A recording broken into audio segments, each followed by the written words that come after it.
dibuat takwil bagi ayat yang seperti ini yang mutasyabihat. Mesti wajib ditakwilkan. Sama ada dengan cara ijmali atau dengan cara tafsili. Dan dilarang untuk berpegang dengan zahir yang tidak dikehendaki. Takwil ada dua cara menurut Ahli Sunnah wal Jamaah. Takwil ijmali dan kedua takwil tafsili. Takwil tafsili itu apa? Takwil secara detail.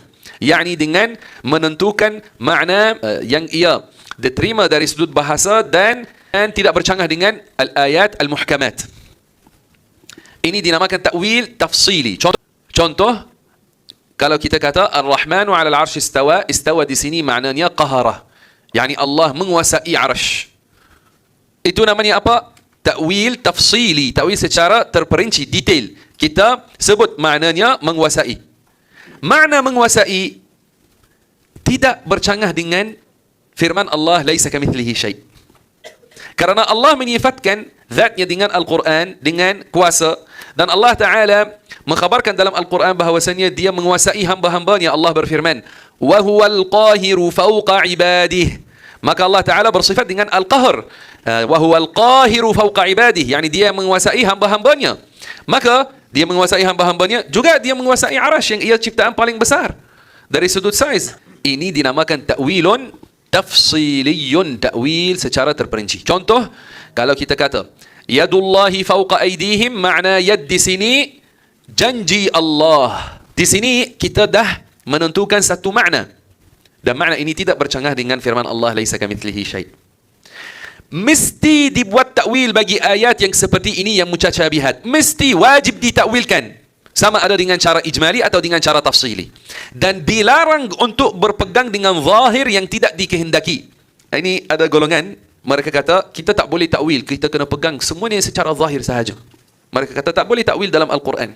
Sedangkan, kalau orang tidak buat takwil langsung, ini membawa kepada ayat Al-Quran bercanggah. Sedangkan, ayat Al-Quran tidak ada percanggahan hakiki antaranya. Contohnya, firman Allah Ta'ala, وَهُوَ مَعَكُمْ أَيْنَمَا كُنْتُمْ. Allah Ta'ala tahu tentang kalian. Apa yang kalian buat. Di mana-mana kalian berada. Ini mana yang betul. Ini takwilan yang diberikan oleh ulama. Kalau orang dia tidak mentakwilkan ayat ini. Dan dia kata, saya mahu pegang secara zahir. Dan dia menafsirkannya dengan makna Allah berada di setiap tempat dan setiap arah. Dan dia menafsirkannya dengan makna Tuhan berada dengan setiap orang secara fizikal. Ini kesesatan yang nyata. Apakah orang yang dia kata, saya tidak mahu takwil, mahu pegang dengan zahir tentang ayat ini? Dan apakah dia kata tentang Ar-Rahmanu 'alal 'arsy istawa? Jika dua-duanya dia tidak mahu takwil, maka akan jatuh dia dalam percanggahan. Karena makna yang tidak dikehendaki daripada firman Allah Ar-Rahmanu 'alal 'arsy istawa, yang mereka kata Tuhan duduk atas arash, makna ini bercanggah dengan zahir yang kita sebut tadi, yang kalau orang menafsirkan firman Allah wa huwa ma'akum aina ma kuntum dengan makna Allah berada di setiap tempat, maka dua makna ini ada percanggahan. Kalau dia tidak mahu buat takwil langsung, ini membawa kepada percanggahan.